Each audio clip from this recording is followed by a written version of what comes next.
We hold these truths to be self-evident, that all men are created equal. What is it about this phrase that exudes such strength? Why has it set apart America as the greatest country in the world for almost 2.5 centuries? It's because it speaks of an honor that citizens of this country should have of themselves and toward those around them. Our foundations are built on equality, which perfectly coincides with Rotary's Pledge of Ethics, known as the four-way test. But as you and I look back on history, we will see a very different picture. Since the Declaration of Independence in 1776, our nation has fallen short of this standard. In 1851, Sojourner Truth has to speak out against the views of equality in her day. After a long and bloody civil war, Congress finally passes the 13th Amendment in 1865 to bring freedom from slavery. In 1913, Ida B. Wells has to establish the Alpha Suffrage Club of Chicago. And in 1945, after World War II, George Orwell writes his book, Animal Farm, and coins the phrase, "All animals are created equal, but some animals are more equal than others." In 1963, Martin Luther King Jr. marches on Washington and delivers his iconic "I Have a Dream" speech to bring a new face to civil rights. In 2001, terrorists attacked the World Trade Center in the Pentagon, killing 3,000 Americans. And that brings us to today's world. The New York Times reports that between 1999 and 2010, there was a 30% increase in suicide rates in this country. According to the National Center for Education, 2.2 million kids experienced cyberbullying in 2011 alone.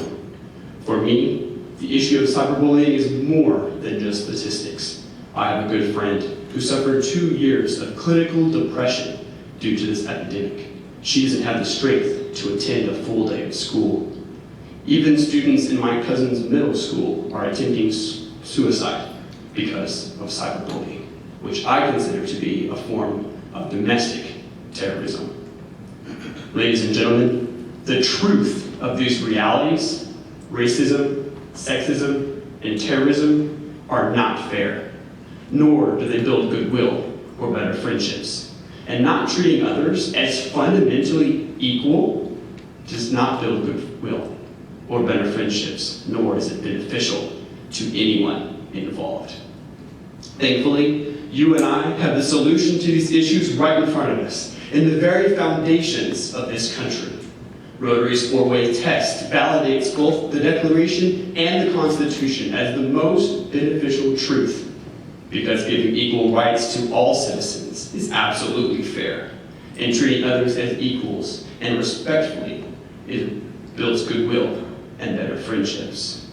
I am honored to represent Tennessee 4-H, a national youth development organization that strives to fix these issues by empowering youth to think, speak, and act honorably of themselves and toward those around them. I have served on clubs, councils, and committees, but the most important thing for me is the ability to influence the lives of those around me, both my peers and those younger than me, in accordance to Rotary's four-way test, which says of the things we think, say, and do, is it the truth? Is it fair to all concerned? Will it build goodwill and better friendships? And will it be beneficial to all those concerned? Through programs such as Rotary, 4-H, Boy Scouts, Girl Scouts, and countless others, youth are changing the way they treat others. And I am honored to be a part of this movement. Unfortunately, though, there are still people in today's world who are restricted behind mental barriers. They can't seem to realize the self-evidence of equality the way our forefathers intended. You and I have to break down these barriers if we are to build the leaders of tomorrow. From Thomas Jefferson to women's suffrage, to Martin Luther King Jr. and his dream, to issues we face today, such as cyberbullying, I challenge you to embrace the values of Rotary's four-way test.